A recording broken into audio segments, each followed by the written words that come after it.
Assalamualaikum warahmatullahi wabarakatuh.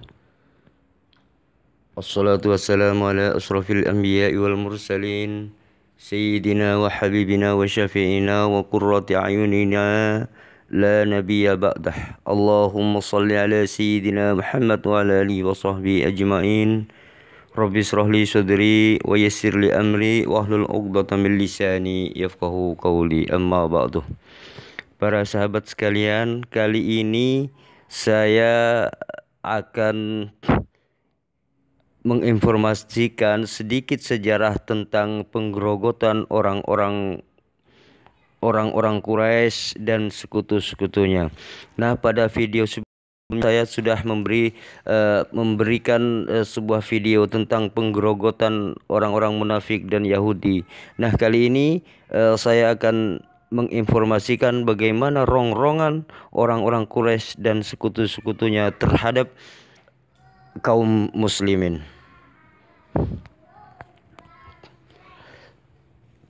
Mari kita dengarkan bersama-sama bagaimana rongrongan orang Quraisy ini terhadap Nabi Sallallahu Alaihi Wasallam dan kaum muslimin, mulai sejak dari Mekah sampai Nabi Muhammad Sallallahu Alaihi Wasallam hijrah ke Madinah. Nah, orang Quraisy sejak masa permulaan Islam lahir ini sudah berusaha keras untuk memusnahkan Islam. 13 tahun lamanya Nabi Muhammad Sallallahu Alaihi Wasallam ini di Mekah menegakkan Islam, mendapatkan perlakuan yang sangat tidak manusiawi yang dilakukan oleh orang-orang Quraisy. Nah, sedang pengikut-pengikut beliau Nabi Muhammad Sallallahu Alaihi Wasallam pada waktu itu disiksa di luar pri kemanusiaan. Oleh sebab itu beliau meninggalkan daerah yang penduduknya menantangnya dengan sangat tersebut dan mencari daerah yang subur untuk perkembangan Islam, yaitu akhirnya hijrah ke kota Madinah. Nah, walaupun umat Islam sudah meninggalkan Mekah, orang-orang Quraisy ini masih tetap juga memusuhinya dan bertekad untuk menghancurkan Islam. Pendirian orang Quraisy ini disadari oleh Rasulullah Muhammad Sallallahu Alaihi Wasallam bahwa selama beliau menyebarkan Islam, selama itu pula orang Quraisy memusuhinya.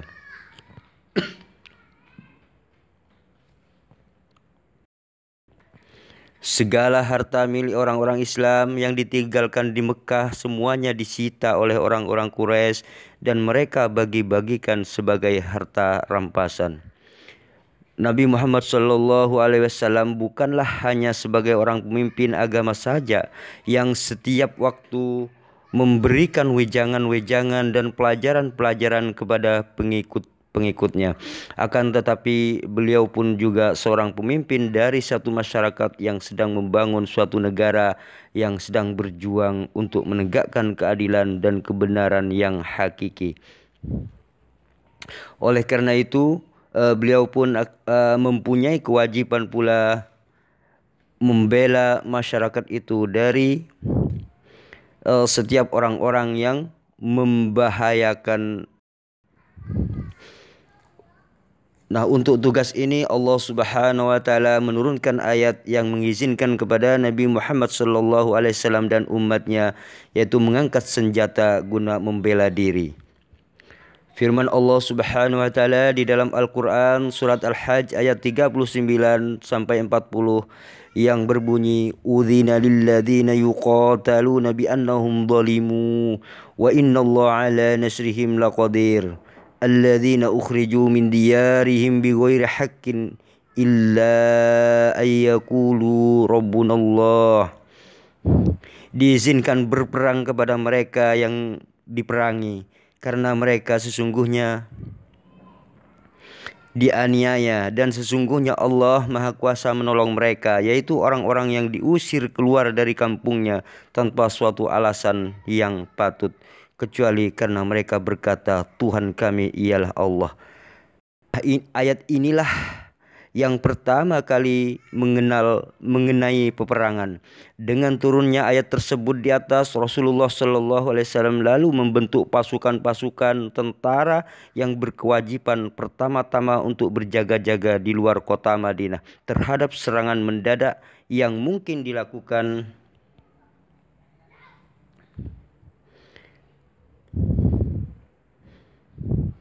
yang akan dilakukan oleh suku-suku Badui ataupun kaum Quraisy. Nah, suatu peperangan pertama kali terjadi antara kaum muslimin dengan kaum Quraisy di satu tempat yang bernama Badar pada tanggal 17 Ramadan tahun 2 Hijriah. Nah, peperangan ini dalam sejarah dinamakan Perang Badar. Nah, dalam perang Badar ini kaum muslimin memperoleh kemenangan yang besar walaupun kekuatan mereka lebih kecil dari kaum musyrikin Quraisy.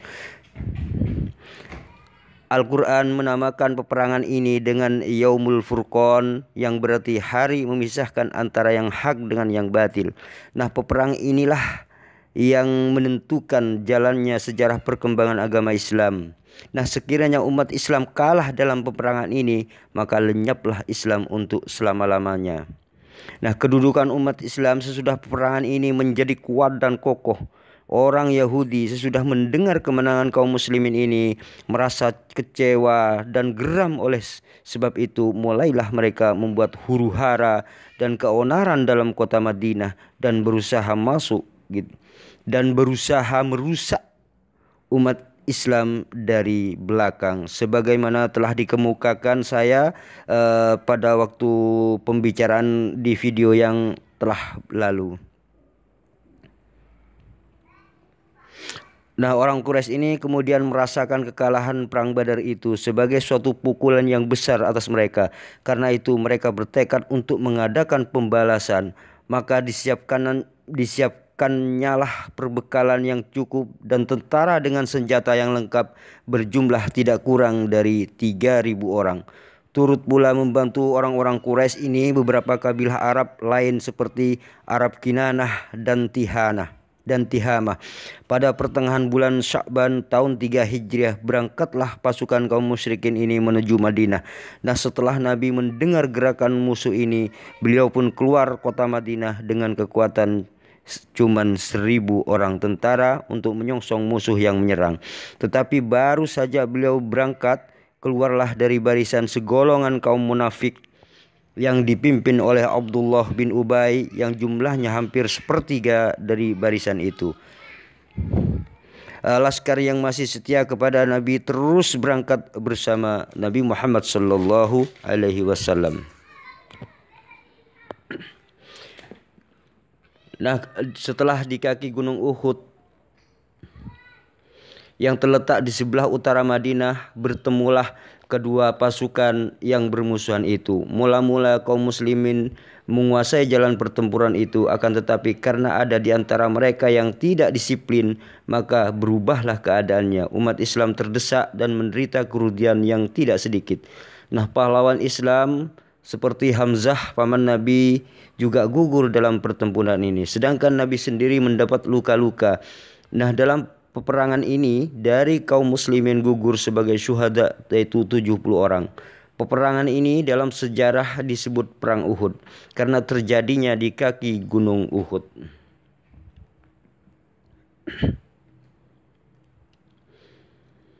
Nah, ini terjadi pada bulan Sya'ban tahun 3 Hijriah.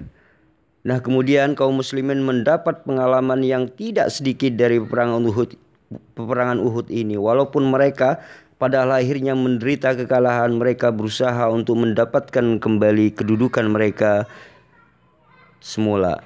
Sementara itu orang-orang yang bukan Islam menggiatkan pula kerjasama mereka untuk menyempurnakan kemenangan yang telah dicapai oleh Quraisy dalam perang Uhud ini. Terutama sekali orang-orang Yahudi yang ada di Madinah, seperti orang Yahudi Bani Nadir melakukan percobaan pembunuhan atas diri Nabi. Usaha mereka gagal dan mereka kemudian diusir dari kota Madinah. Tetapi mereka menggabungkan diri Tetapi mereka kemudian ya menggabungkan diri dengan orang-orang Quraisy gitu loh. Untuk tujuannya adalah untuk menggempur kaum muslimin di Madinah. Nah, pada bulan Syawal tahun ke-5 Hijriah terhimpunlah Laskar Al-Ahzab, yaitu persekutuan golongan-golongan orang, semua orang Yahudi dan semua sekutu-sekutu termasuk kaum kafir Quraisy pun itu bersekutu dengan Yahudi untuk memerangi Islam. Nah, kaum Quraisy, Ghatsfan, terus Bani Salim, Bani Asad, Bani Murrah, Bani Asya, dan orang Yahudi dari Bani Nadir itu berkumpul dan bersekutu. Akhirnya ingin mengepung Islam, ingin menyerang Islam. Nah, peristiwa inilah pertama kali dalam sejarah Arabia mempersaksikan laskar yang berjumlah lebih kurang 10.000 orang ini memanggul senjata yang menyerbu kota Madinah. Nah, pasukan yang bersekutu ini lebih daripada 10.000 pasukan yang ingin menyerang umat Islam. Nah, perang inilah dalam sejarah disebut Perang Al-Ahzab, karena yang melibatkan diri dalam peperangan ini beberapa kabilah Arab. Nah, dalam peperangan ini posisi kaum muslimin itu mempertahankan dan membela diri. Mereka telah membuat parit yang dalam. Jadi umat Islam ini membuat parit yang dalam dan lebar di sebelah utara kota Madinah. Karena itu peperangan ini dinamakan pula dengan Perang Khandaq atau Perang Parit. Bagian kota lain mereka jaga dengan kuat. Rumah-rumah dihubungkan dan di lorong-lorong ditutup sehingga kota Madinah merupakan sebuah benteng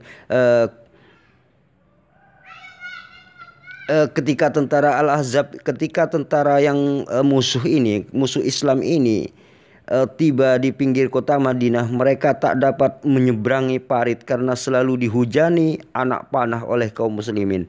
Nah, pihak penyerang berusaha menembus garis-garis pertahanan lainnya, tetapi selalu dapat digagalkan oleh kaum muslimin. Nah, lebih dari 20 hari lamanya mereka mengepung kota Madinah sehingga kaum muslimin menderita kekurangan makanan. Nah, pada saat yang kritis inilah orang Yahudi Banu Quraisyah yang masih menjadi warga kota Madinah melakukan pengkhianatan dari dalam terhadap kaum muslimin. Nah, setelah seperti yang sudah pernah saya ceritakan di video yang lalu, oleh satu sebab terjadilah perselisihan paham di antara kaum penyerang yang menyebabkan keretakan di antara mereka. Memang wajar hal terjadi karena mereka itu terdiri dari golongan-golongan yang tidak sama tujuan dan kepentingan mereka dalam peperangan itu, dan masing-masing pemimpin gitu loh. Nah, pada waktu yang tepat ini Allah menurunkan di malam hari hujan lebat, angin kencang kepada pasukan-pasukan kafir ini yang menyapu bersih kemah-kemah dan perbekalan mereka serta mengkocar-kacirkan pasukan-pasukannya. Jadi pada saat itulah Allah Subhanahu wa taala yaitu menurunkan badai yang sangat-sangat mengerikan, yaitu kemah-kemah, pembekalan mereka semuanya itu luluh lantah disapu oleh badai sehingga pasukan-pasukan mereka itu kocar-kacir. Nah, masing-masing golongan dari penyerang itu pulang ke negerinya tanpa membawa hasil apapun. Nah, dalam peperangan ini di pihak kaum muslimin gugur sebagai syuhada itu 6 orang diantaranya. Sa'ad bin Mu'ad akibat luka yang dideritanya. Dia meninggal sesudah selesai menjatuhkan hukuman kepada Bani Quraisyah. Nah, di pihak kaum musyrikin yaitu jatuh korban 3 orang. Cerita perang Ahzab ini diceritakan di dalam Al-Quran dalam surat ke-30 yang namanya sesuai dengan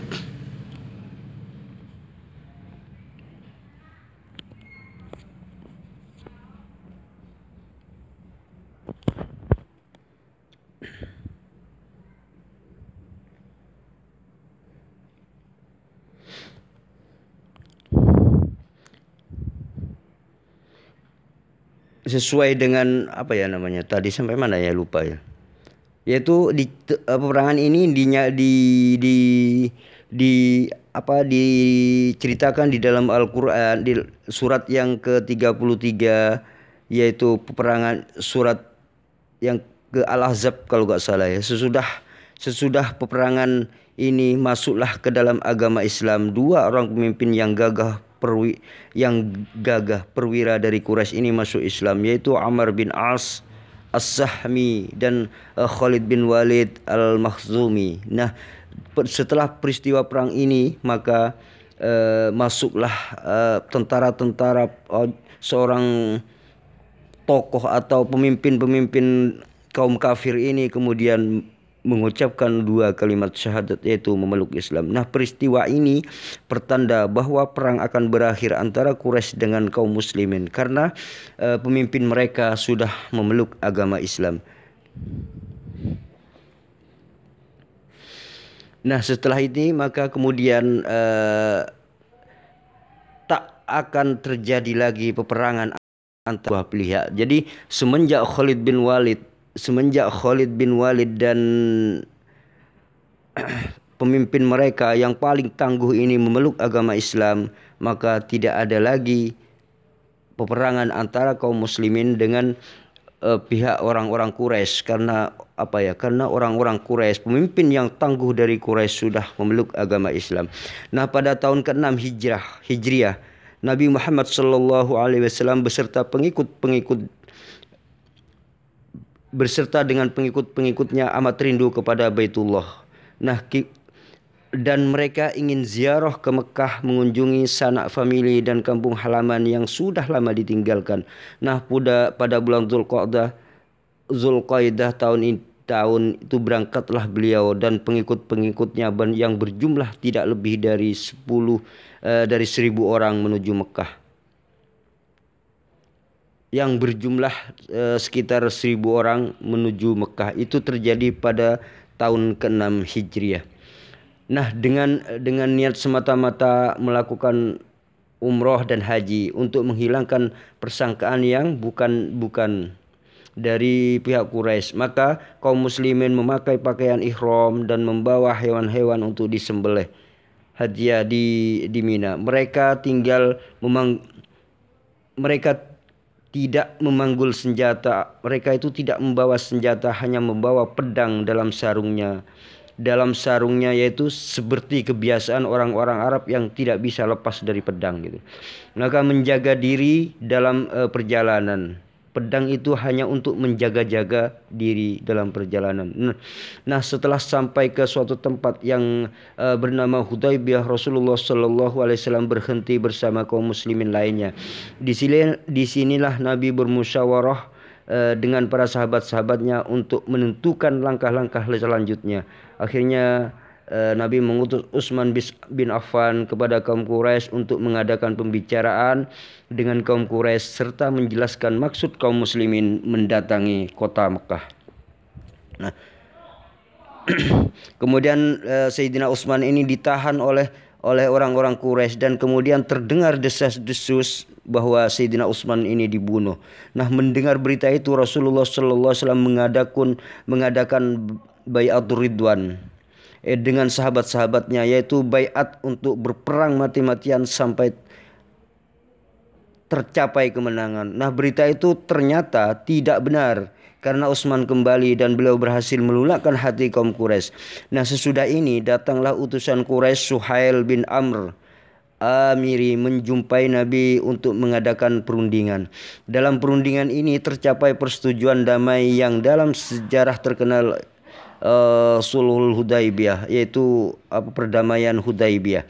Nah, di antara isinya ialah kaum muslimin membatalkan rencana mereka ke Mekah tahun ini dan dibolehkan ke Mekah tahun berikutnya, dan perjanjian damai selama 10 tahun antara kedua belah pihak. Dengan adanya perjanjian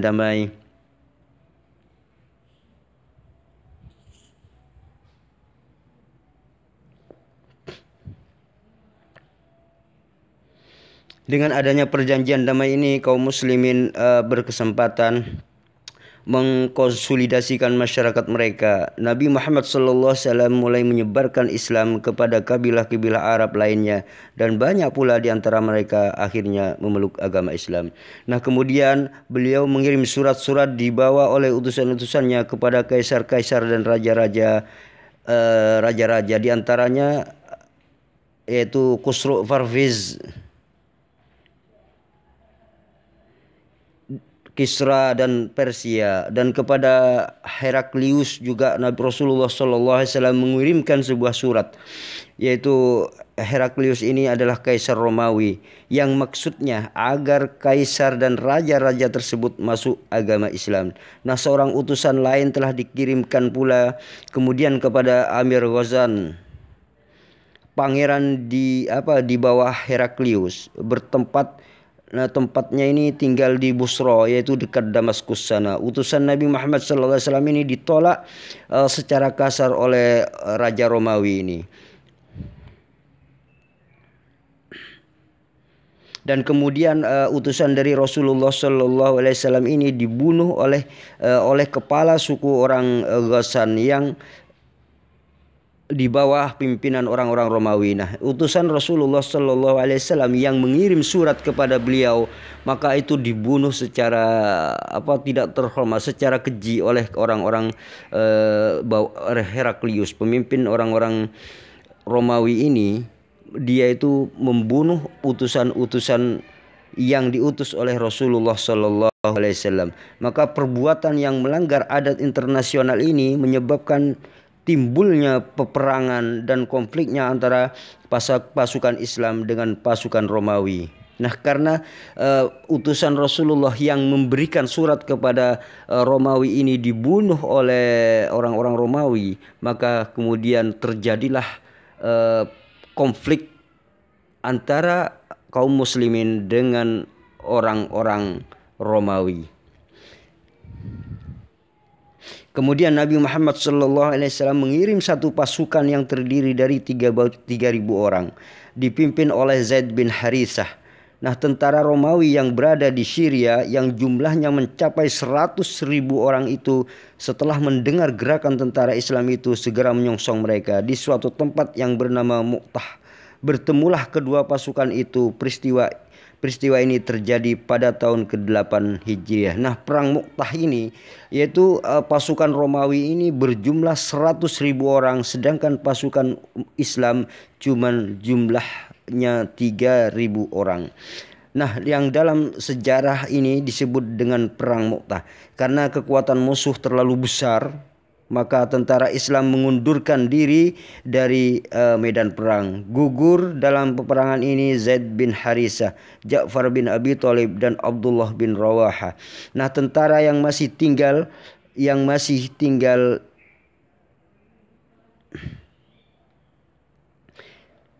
dipimpin oleh Khalid bin Walid. Nah, Khalid bin Walid ini masih memimpin dan kembali ke Madinah. Dalam tahun itu juga, yaitu tahun 8 Hijriah, orang Quraisy ini menyerang Bani Khuza'ah, sekutu kaum muslimin. Mereka menurut perjanjian antara kedua belah pihak tidak boleh ada penyerangan, termasuk penyerangan terhadap sekutu masing-masing. Maka tindakan orang Quraisy menyerang Bani Khuza'ah itu adalah pembatalan terhadap perjanjian yang sudah disepakati.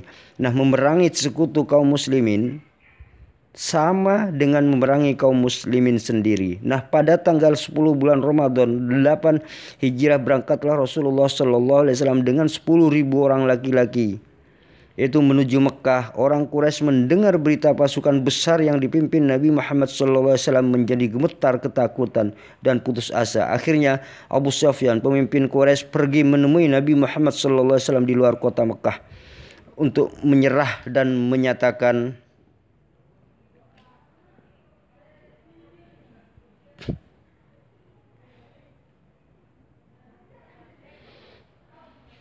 Akhirnya Abu Sufyan ini menyerah dan menyatakan keislamannya. Nah, Rasulullah SAW kemudian memerintahkan pasukan memasuki kota Mekah dari 4 jurusan. Dengan demikian Mekah jatuh ke dalam kekuasaan kaum muslimin tanpa perlawanan sama sekali. Nah, patung-patung berhala-berhala di sekeliling Ka'bah mereka hancurkan seraya meneriakkan ayat Al-Isra 17. Oh, yang 18 maksudnya. Surat Al-Isra ini adalah surat ke-17 ayat yang ke-81. Inilah yang diteriakkan oleh umat Islam ketika menghancurkan berhala.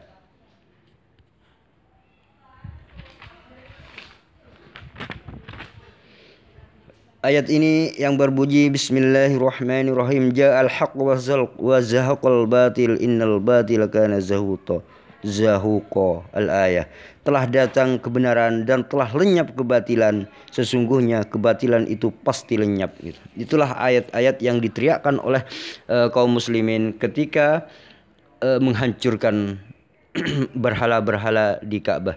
Nah, orang-orang Quraisy yang dahulu mengejar dan menyakiti Nabi dan sahabat-sahabatnya dan terus-menerus memusuhi mereka, sekarang berkerumunan di sekeliling beliau laksana sekumpulan orang-orang tawanan yang sedang menunggu putusan terakhir.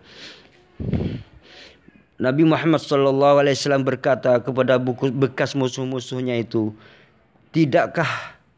tindakan apakah yang menurut kiraanmu yang akan kuambil terhadap kamu sekalian? Maka Rasulullah SAW berkata kepada musuh-musuh yang suka menyiksa beliau zaman dulu, menyiksa kaum muslimin, itu yang ketika musuh-musuh yang dahulu begitu ganasnya memerangi dan menyiksa orang-orang Islam ini, maka Rasulullah berkata kepada mereka, Rasulullah berkata demikian, tindakan apakah yang menurut perkiraan kalian yang akan saya ambil gitu. Mereka menjawab, engkau wahai Muhammad adalah saudara kami yang mulia dan putra dari saudara kami yang mulia. Maka Rasulullah SAW menyahutnya, iya, pergilah. Sekarang kalian bebas semuanya. Dengan demikian padamlah api permusuhan selama bertahun-tahun antara Quraisy dan kaum muslimin pada hari yang bersejarah itu. Nah, sesudah selesai penaklukan Mekah beberapa hari lamanya, Nabi Muhammad SAW menghadapi lagi kabilah-kabilah Arab yang masih membangkang dan memusuhi kaum muslimin. Dua kabilah Arab yang terkenal berani dan kuat, yaitu Hawazin dan Thaqif. Nah, berhimpun menyusun kekuatan tentara yang terdiri dari 12.000 orang. Setelah itu berangkat menuju tempat musuh. Nah, orang Hawazin dan Thaqif ini memilih tempat liku-liku. Nah, orang-orang kedua kabilah ini yaitu memilih tempat pertempuran yang strategis, yaitu di tanah pegunungan yang berbukit-bukit dan berliku-liku. Mereka bersembunyi di balik bukit-bukit menunggu tentara kaum muslimin lewat. Nah, di jalan sempit di bawahnya, ketika kaum muslimin tiba tempat tersebut yang dinamakan Lembah Hunain, datanglah serbuan yang mendadak dari musuh. Nah, tentara kaum muslimin menjadi panik dan lari bercerai-berai. Nah, peristiwa ini diceritakan dalam Al-Quran, yaitu surat At-Taubah ayat 25. Laqad nasarakumullahu fi mawatin katsirah wa yawma Hunain id a'jabatkum kasratukum falam tughni ankum syai'an wa dhaqat 'alaikumul ardu bima rahabat tsumma walaitum mudbirin. Sesungguhnya Allah telah menolong kamu, hai para mukmin, di medan peperangan yang banyak. Tetapi di peperangan Hunain, di waktu kamu menjadi congkak karena banyaknya jumlahmu, maka jumlahnya yang banyak itu tidak memberi manfaat kepadamu sedikit pun. Dan bumi yang luas itu telah terasa sempit olehmu. Kemudian kamu lari ke belakang dengan bercerai-berai. Nah, berkat ketenangan dan keterampilan Nabi Muhammad SAW, dapatlah beliau menghimpun kembali pasukan kaum muslimin yang kacau balau itu. Nah, serangan pembalasan kemudian dilancarkan sampai musuh dapat dikalahkan. Nah, sisa pasukan musuh yang kalah melarikan diri ke Taif. Nah, orang-orang ini yang awalnya menang ini kemudian setelah ada lagi, maka kemudian kaum muslimin memperoleh kemenangan gitu. Nah, dalam benteng Taif ini musuh mempertahankan diri. Beberapa waktu lamanya kaum muslimin mengepung benteng ini, namun tak berhasil juga menundukkannya. Akhirnya Nabi pulang ke Ji'ronah, yaitu tempat tawanan dan rampasan-rampasan, meninggalkan benteng itu, tetapi memblokir daerah sekitarnya. Nah, di Ji'ranah Nabi didatangi oleh Hawazin, yaitu delegasi Hawazin. Mereka menyatakan taubat kepada Tuhan dan masuk Islam. Nah, Hawazin memohon kepada Nabi Muhammad SAW supaya harta benda dan kaum keluarga mereka yang ditawan dibebaskan dan dikembalikan kepada mereka. Maka Rasulullah SAW dan kaum muslimin tiada keberatan. Akhirnya mengabulkan permohonan mereka itu, dan semua harta rampasan itu dikembalikan kepada pemiliknya, kepada orang-orang tersebut. Nah, semua tawanan dan rampasan dari mereka akhirnya dikembalikan kepada mereka seluruhnya. Nah, sedang penduduk Taif karena tak tahan menderita,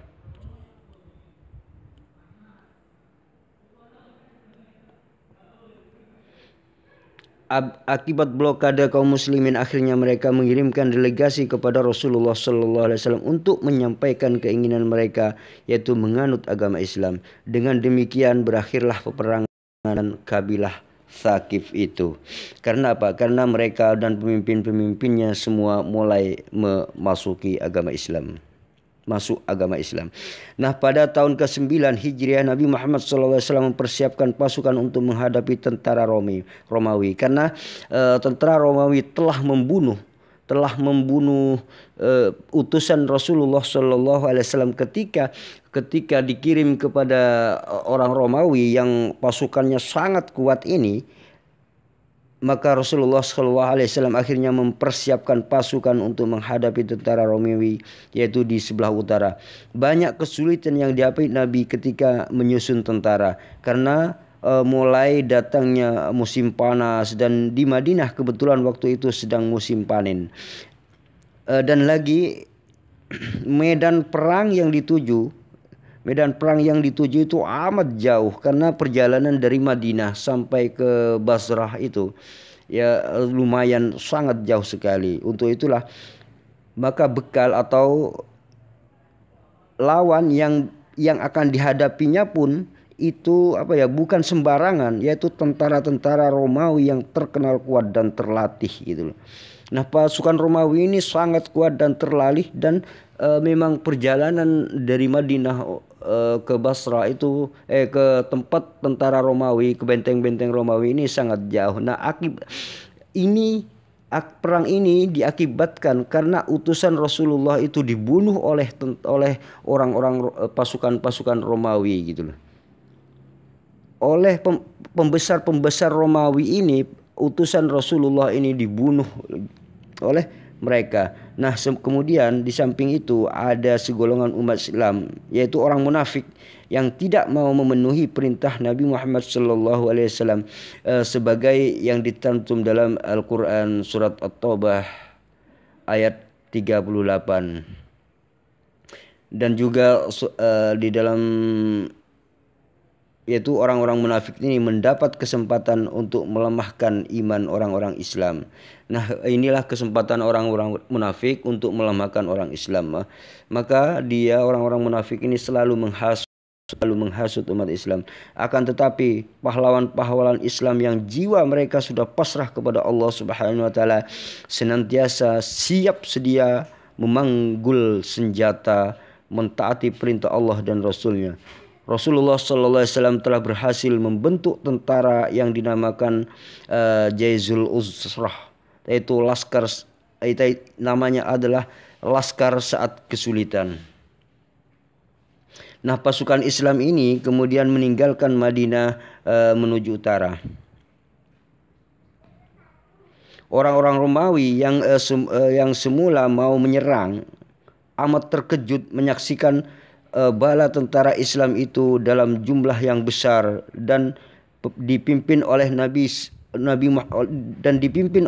Muhammad SAW sendiri, dan pahlawan-pahlawan padang pasir yang tak kenal mundur. Oleh karena itu mereka mundur kembali ke dalam negerinya untuk membela diri. Nah, kemudian setelah Rasulullah Shallallahu Alaihi Wasallam berangkat ke utara dan menghadang Romawi yang mau menyerang ini, maka kemudian tentara Romawi ini akhirnya mendengar perang ini dipimpin oleh Rasulullah Shallallahu Alaihi Wasallam sendiri, maka orang Romawi ini akhirnya mengundurkan diri dan balik ke daerahnya, yaitu ke negerinya sendiri.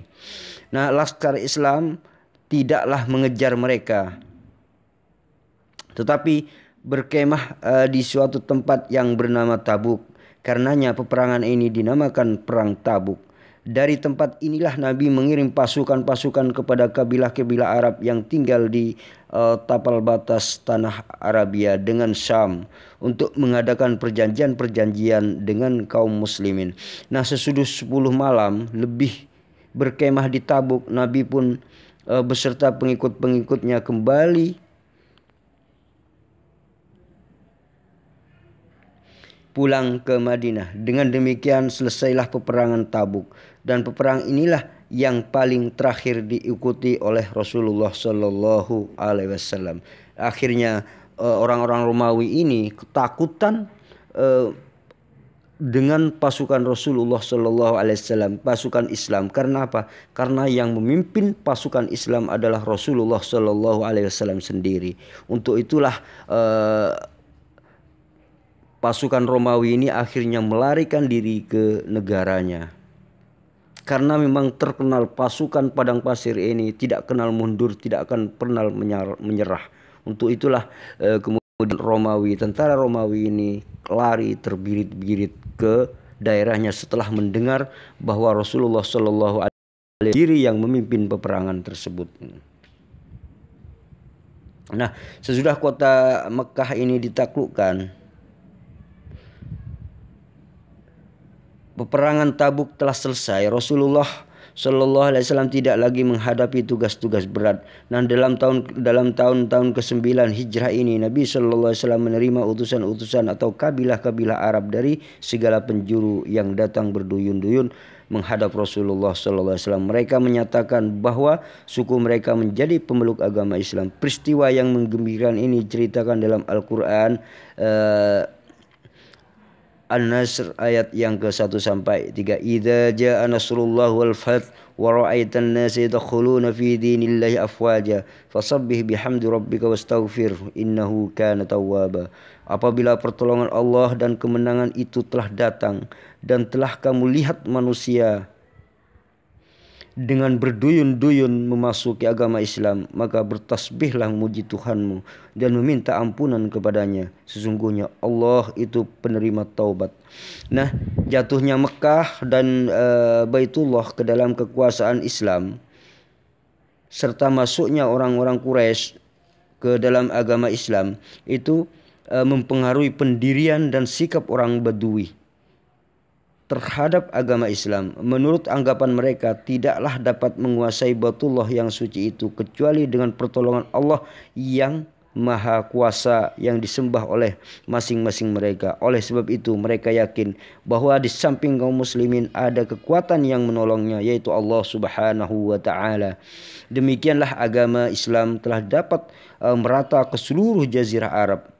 Nabi Muhammad SAW telah dapat menyaksikan buah perjuangannya yang dilakukannya selama lebih dari 20 tahun.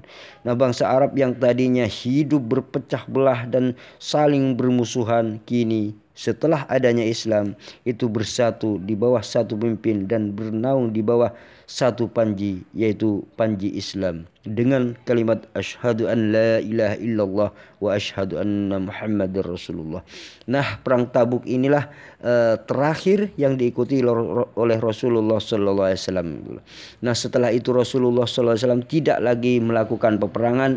Dia hanya menunggu kabilah-kabilah yang datang dengan berduyun-duyun orang menyatakan diri memeluk agama Islam. Itulah peperangan terakhir yang diikuti oleh Rasulullah SAW, sehingga membuat orang-orang Romawi ini ketakutan sehingga lari ke negerinya gitu loh. Nah, mendengar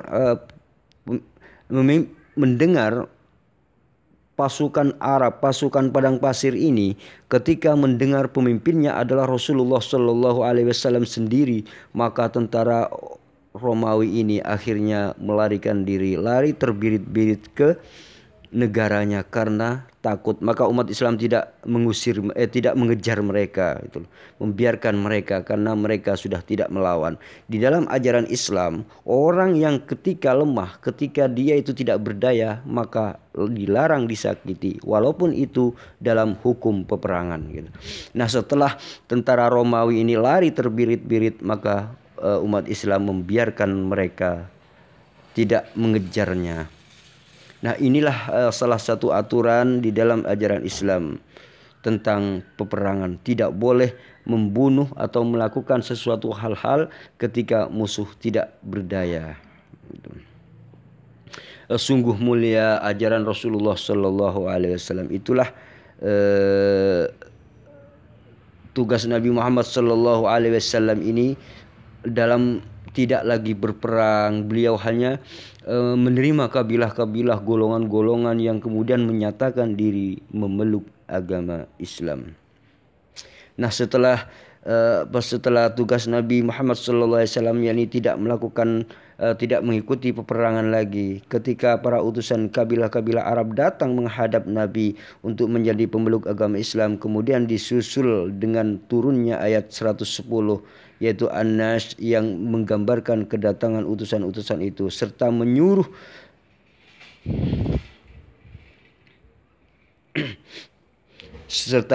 Nabi memohon ampunan untuk mereka. Maka terasalah oleh beliau bahwa tugasnya hampir selesai. Karena merasa bahwa pekerjaannya telah hampir pada akhirnya, beliau berniat untuk melakukan haji wada, yaitu haji perpisahan ke Mekah.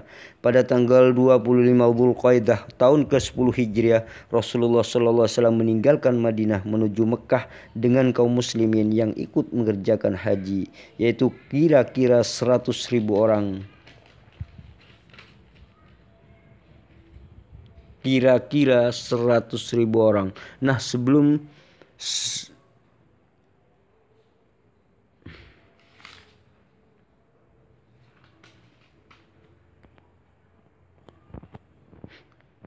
menyelesaikan ibadah haji, Rasulullah SAW mengucapkan sebuah pidato amanat yang bernilai di hadapan kaum muslimin di Bukit Arafah pada tanggal 9 Dzulqa'dah 10 Hijriah bersamaan dengan 7 Maret 632 Masehi. Nah, setelah selesai mengerjakan ibadah haji, Nabi pun kembali ke Madinah. Kira-kira 3 bulan sesudah mengerjakan haji wada itu, Nabi menderita demam beberapa hari sehingga tak dapat mengimami sholat jemaat. Maka disuruhlah Abu Bakar menggantikan beliau menjadi imam. Nah, pada tanggal 12 Rabiul Awal tahun 11 Hijriah bertepatan dengan 8 Juni 632 Masehi, Nabi Muhammad SAW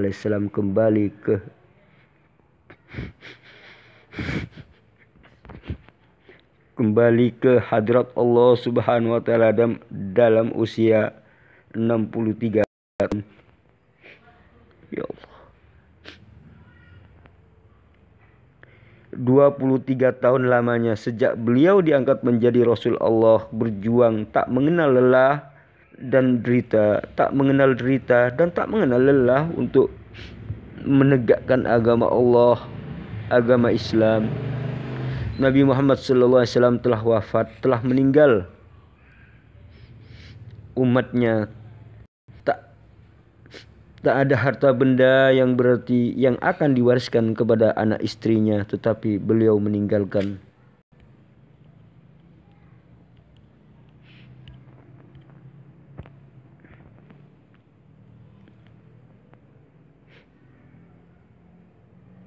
Nabi Muhammad SAW telah wafat, telah meninggalkan umatnya, dan tak ada harta benda yang berarti yang akan diwariskan kepada anak istrinya, tetapi beliau meninggalkan 2 buah pusaka yang diwariskannya kepada seluruh umatnya. Sabdanya, taraktu fikum amraini man imtamassaktum bihima lan tadillu abadan, kitabullah wa sunnata rasulih yang artinya kutinggalkan untuk kamu dua perkara, dua pusaka. Tatkala kamu akan tersesat selama-lamanya, selama kamu masih berpegang kepada keduanya, yaitu kitabullah Al-Quran dan sunnah Rasulullah Muhammad sallallahu alaihi wasallam. Itulah yang diwariskan oleh Nabi Muhammad sallallahu alaihi wasallam, yang sangat berarti bagi kita semua. Berkat jasa-jasa beliau, kita semua sebagai umat Islam mengetahui tentang hak dan yang batil. Untuk itulah kita sebagai umat Islam, kita sangat mencintai Rasulullah. Betapa besar jasa Rasulullah kepada kita sebagai umat Islam.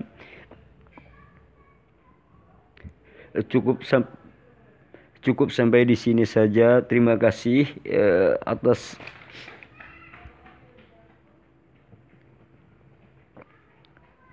Terima kasih kepada sahabat-sahabat sekalian. Cukup sampai di sini aja video ini. Mudah-mudahan ini bermanfaat, dan ambil yang baik dan tinggalkan yang buruk. Apabila ada kesalahan dalam pengucapan, saya mohon maaf sebesar-besarnya. Inilah kisah Rasulullah Sallallahu, perjuangan Rasulullah Sallallahu Alaihi Wasallam yang sangat terharu bagi saya sendiri ketika menyebut nama Rasulullah Sallallahu Alaihi Wasallam, sehingga air mata ini tercucur tak terasa mengalir gitu. Terima kasih. Wassalamualaikum warahmatullahi wabarakatuh.